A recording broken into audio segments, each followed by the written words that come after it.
Gəncədə ölümlə nəticələnən ağır yol nəqliyyat hadisəsi baş verib. 35 yaşlı Surac Abdullayev Vaz 2106 markalı avtomobillə şəhərin Üzeyir Hacıbəyev küçəsi ilə hərəkət edən zaman idarəetməni itirərək Nizami Savxozu adlanan ərazidə yol dairəsini tənzimləyən betona çırpılıb.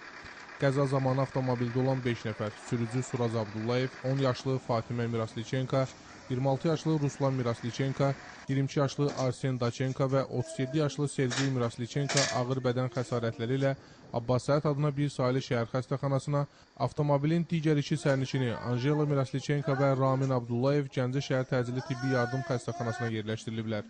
Həkimlərin müdaxiləsinə baxmayaraq Vazın sürücüsü Surac Abdullayev xəstəxanada vəfat edib.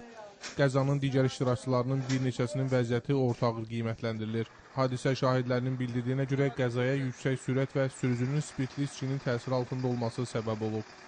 Faktla bağlı Gəncə şəhər Baş Polis İdarəsində araşdırma aparılır.